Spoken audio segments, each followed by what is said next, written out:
Hey guys, today we're covering the top reasons why a buyer's offer may get rejected. When we work with our buyers, we like for you to consider these reasons so you have a better chance at getting your offer accepted when your dream home comes along.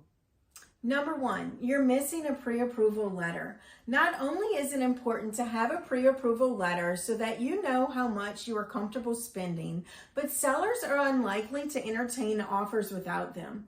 If you haven't taken the time to get pre-approved and show that you are a serious buyer, the seller is not likely to risk taking their home off the market before knowing if you can even afford the mortgage on it.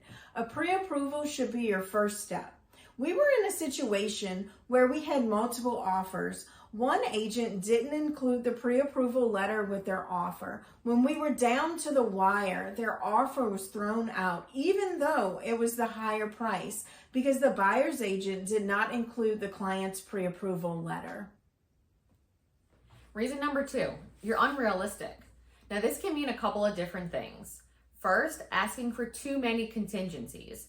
Contingencies include things like having to sell your home in order to buy a new one, difficult financing, asking for a lot of closing costs, or even extended closing dates. Having too many makes your offer appear not as strong as it should be. It looks like a risk to the seller, and they could really be turned off. Sometimes buyers do need contingencies, and that is okay, but limiting them or making your offer stronger in other places can really help.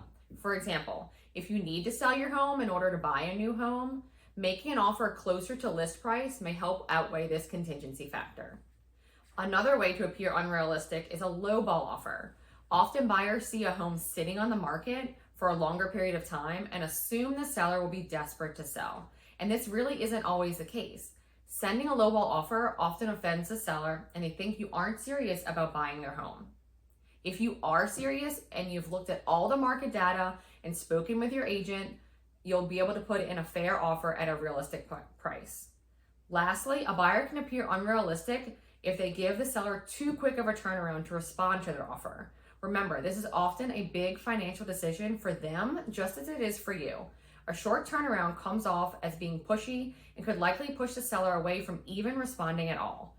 Focus on a strong offer is really the key. Number three, the seller is difficult or unrealistic. Unfortunately, there are just some sellers who are going to be difficult to work with or unrealistic, no matter how strong your offer is. Even if the price reflects the market and you have no contingencies, having the expectation that just because you put an offer in on a house, pump the brakes on scheduling the moving truck. Not all sellers will agree with your offer. Coming into the process with an open mind will eliminate some of your frustrations. Reason number four, your agent. Now, you may be thinking, what does the agent have to do with why my offer is getting rejected? But buyer's agents and listing agents are the ones communicating with the buyers and the sellers. Having an experienced agent negotiating on your behalf, paying attention to details, and not getting wrapped up in the emotional part of the offer will help get your offer accepted and allow for a smooth transaction. Reason number five. You didn't find out the seller's time frame or situation, so you finally find the perfect house. You decide to write an offer. It's important that your agent gets the details on the sellers. What's important to them? A quick closing, or maybe they need a little bit of extra time. What's their deal breakers? You don't want to put yourself out of the running due to the deadline or close date. Make sure your agent finds out how to make your offer more desirable for a seller. For example, say that the seller needs a 60-day close due to moving out of town. You should be respectful and add that to your offer. Allow them the extra time.